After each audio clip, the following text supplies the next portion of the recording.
मित्रों, आज सुबह सुबह जब लोगों ने अखबार पढ़े, जब लोगों ने मोबाइल देखे, तो एक बहुत बड़ा समाचार आया। और वो समाचार ये आया कि बीते कई सालों में अमेरिका ने सीरिया पर बहुत बड़ा और सबसे बड़ा हमला किया है। मतलब सिर्फ 2 घंटे के अंदर पूरे सीरिया को बिल्कुल लहूलुहान कर दिया। सीरिया के 70 से ज्यादा जो आतंकवादी ठिकाने थे आईसिस के, उन पे एक साथ अमेरिका ने अपने साथियों के साथ हमला बोल दिया।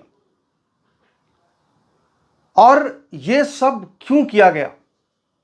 यह सब इसलिए किया गया क्योंकि ऑस्ट्रेलिया के बॉन्डी बीच पर आईसिस का समर्थन करने वाले, आईसिस के विचारधारा से प्रेरित दो बाप बेटे ने मिलकर के यहूदियों के साथ खून की होली खेली थी। उस वक्त ही ट्रंप ने बोल दिया था कि इस हमले का जवाब दिया जाएगा और जो पलटवार किया जाएगा वो पलटवार बहुत भयंकर होगा।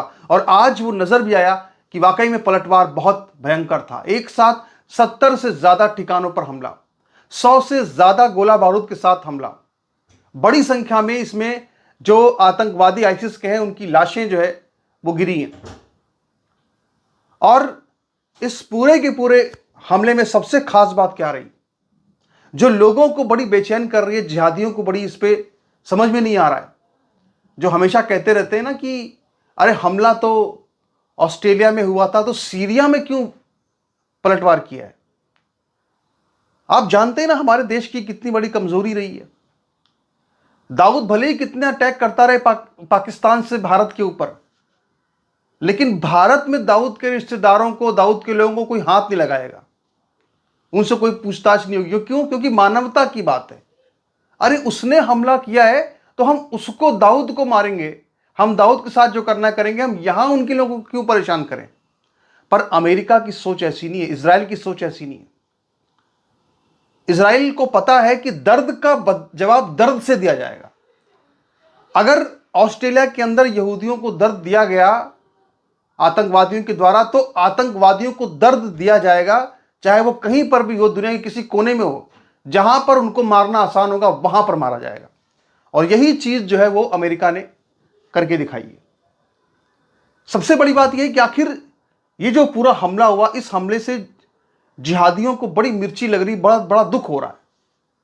और वो दुख इसलिए हो रहा है क्योंकि जो सीरिया के ऊपर ये 70 ठिकानों पर एक साथ हमले हुए हैं, उनमें जो जॉर्डन है, जॉर्डन जो कि एक मुस्लिम कंट्री है, उसकी भी वायुसेना ने पूरी तरह से न सिर्फ अमेरिका का साथ दिया है, बल्कि जॉर्डन की एयरफोर्स ने, जॉर्डन के लड़ाकू विमानों ने अमेरिका के लड़ाकू विमानों के साथ मिल करके इस्लामिक स्टेट पर हमला किया है, आईसिस के 70 ठिकानों पर हमला किया है। अब इसमें भी देखिए, वैसे तो कुरान शरीफ ये कहती है कि यहूदियों से दोस्ती मत करो, यहूदियों से मित्रता मत करो, मगर जो पैगंबर मोहम्मद के वंशज हैं, जॉर्डन के राजा, जॉर्डन के बादशाह किंग अब्दुल्ला, वो यहूदियों की तरफ से लड़ रहे हैं और यहूदियों की तरफ से, अमेरिका की तरफ से हमले करके वहां पे आईसिस के आतंकवादियों को, मुसलमानों को ही मार रहे हैं। और इसमें तारीफ करनी पड़ेगी इजराइल के रणनीति की, अमेरिका की रणनीति की। जो इस्लाम का सबसे बड़ा हथियार है, जो इस्लाम का सबसे बड़ा पॉलिटिकल वेपन है, उसी पॉलिटिकल वेपन से इजराइल और अमेरिका ने सीरिया के अंदर वहां के जो आतंकवादी हैं आईसिस के, उनको बहुत कमजोर किया है। और वो सबसे बड़ा इस्लामी हथियार क्या है पॉलिटिकल? वो है खिलाफत। कि हम जो है साहब पूरी दुनिया में खिलाफत लाएंगे, खलीफा का साम्राज्य बनाएंगे। जो आईसिस ने पूरा एक ग्रेटर सीरिया का मैप जारी किया था, इस ग्रेटर सीरिया के मैप में, यानी कि खिलाफत का जो नक्शा जारी किया था, इस खिलाफत के नक्शे में जॉर्डन के पूरे हिस्से को शामिल किया था। और जॉर्डन को अपने साथ मिलाने के लिए अमेरिका ने इसी का हथियार किया, इसी मैप का उसने इस्तेमाल किया, अमेरिका और इजराइल ने। उसने जॉर्डन को के किंग को वो मैप दिखाया कि भाई देखो, ये तुम्हारा जो पूरा कंट्री है ना जॉर्डन, जिसके तुम बादशाह हो, ये पूरा कंट्री तो आईसिस क्लेम कर रहा है कि साहब इसको हम लेंगे, यहां पे हम अपनी खिलाफत लेके आएंगे। वो दिन था और आज का दिन है।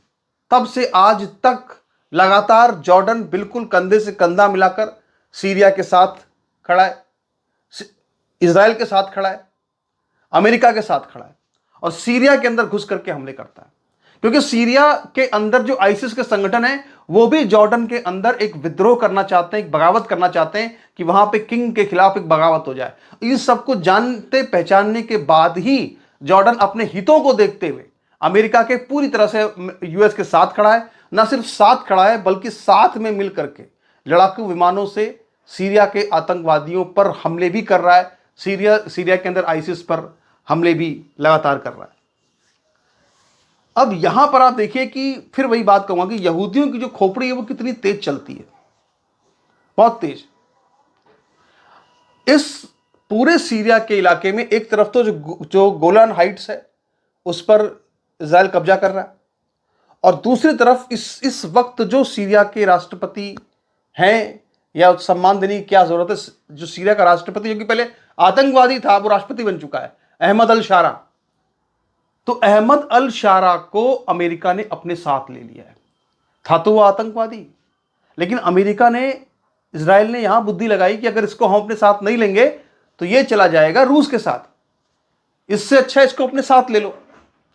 अब अहमद अल शारा को अपने साथ ले लिया है जो कि इस वक्त सीरिया का राष्ट्रपति है, और जो बगावत करने वाले आईसिस के गिरोह हैं उनको खत्म कर रहे हैं साथ मिलकर के। यानी कि सीरिया के राष्ट्रपति जो अहमद अल शारा है उसकी जो आर्मी है, और जो इजराइल की आर्मी है, जो जॉर्डन की आर्मी है, जो अमेरिका की आर्मी है, वो सब मिलकर के आईसिस पे हमला कर रहे हैं। और इसमें भी देखिए जरा, इसमें भी देखिए कि अभी 13 दिसंबर को अमेरिका और सीरिया के जो सुरक्षा बल है उनके बीच बाकायदा पूरी एक मीटिंग हो रही थी। और ना सिर्फ इस तरह की मीटिंग्स होती हैं बल्कि इन मीटिंग्स में बाकायदा आईसिस के खिलाफ रणनीति बनाई जाती है। आईसिस को कैसे कुचलना है, कहां कहां हमले करना है, कैसे कैसे इंफॉर्मेशन लेनी है, कैसे कैसे गुप्त सूचनाएं इकट्ठा करनी है, सब यहां बातचीत होती है, पूरा समन्वय बैठक होती है। और इस समन्वय बैठक में ही 13 दिसंबर को, जब शनिवार था, उसी दिन 13 दिसंबर को शनिवार को एक आईसिस के आतंकवादी ने, एक बंदूकधारी ने अकेले ही 3 अमेरिकियों को मार दिया था। 2 अमेरिकी सैनिक और एक ट्रांसलेटर उनका जो यूएस का था, जो कि बातचीत बता रहा था, जो समन्वयक था एक तरह से देखा जाए तो, मीटिंग में समन्वय कर रहा था, उसी को मार दिया था, उस ट्रांसलेटर को ही मार दिया था। उसके बाद ट्रंप का कोई बयान नहीं आया था, ट्रंप ने कुछ नहीं बोला था। लेकिन ट्रंप ने इस पूरे मामले पर उस वक्त बयान दिया जब ऑस्ट्रेलिया के बॉन्डी बीच पर भी हमला हो गया, और उस हमले में जो यहूदी मारे गए, तो जिन लोगों ने मारा उनकी कार से आईसिस की कुछ झंडे मिले। इनसे उनको समझ में आ गया साहब कि ये अब आईसिस से बदला लेना है, और उसी के बॉन्डी बीच के बाद ये तय हो गया कि आईसिस से बदला लेना है। और इसके बाद ये बड़ा अटैक जो हम देख रहे हैं कि लगभग 1 हफ्ते के बाद अमेरिका ने प्लान किया, और वो इस वक्त यहां में नजर आ रहा है साफ साफ कि बड़ा हमला एक सीरिया पर हुआ है। इसमें भी सबसे बड़ी बात क्या है कि ट्रंप ने यहां पर भी जो वक्त चुना है वो सही वो वक्त क्या चुना है, टाइम क्या चुना है। आज 19 दिसंबर को जब ये कहा जा रहा था कि साहब एपस्टीन की कुछ फाइलें आने वाली हैं जिसमें कि ट्रंप के बारे में और बिल क्लिंटन के बारे में उनकी तरह तरह की फोटोज वायरल हो रही हैं, आप जान रहे हैं। एक ऐसा द्वीप बना हुआ था जहां पर कि सारे एक तरह से स्कैंडल हो रहे थे, नाबालिग लड़कियों का शोषण किया जा रहा था। उसमें ट्रंप की भी फोटो है, ट्रंप की भी आपत्तिजनक फोटो उसमें है। अब ये सारी फोटोज जो है वो रिलीज हो रही हैं, बिल क्लिंटन की फोटोज रिलीज हो रही हैं। अब ऐसी स्थिति में देखा जाए, इन स्थितियों में ट्रंप की एक बुरे तौर पे चर्चा की जा रही थी, ट्रंप की आलोचना अमेरिका में हो रही थी, लेकिन ट्रंप ने भी ऐसे मौके पर इतना बड़ा अटैक किया कि पूरे जो टॉकिंग पॉइंट है वो बदल जाए, जो डिस्कोर्स, चर्चा जो हो रही है पूरी बदल जाए। और उसको इसमें सफलता भी मिली है। आज अमेरिका में लोग जश्न मना रहे हैं कि हमने सीरिया में बड़ा हमला कर दिया है। तो इस तरह से जो ट्रंप है, इजराइल है, ये सब मिल करके अगर उन पर हमला होता है, एक का हमला होता है, तो उस पर और पलटवार किया जाता है। और ये नहीं देखते कि यार वो तो उनको क्यों मारे बेचारे, उन्होंने तो कुछ किया नहीं, इस तरह नहीं सोचते वो लोग। वो अपना हमला करते हैं, अपना काम करते हैं। तो देखते हैं, अभी ये मामला रुकेगा नहीं यहाँ पे, इजराइल भी इस पर अभी बड़ा एक्शन ले सकता है और हमारी नज़र जो है इस पर बनी हुई है। नमस्कार, धन्यवाद।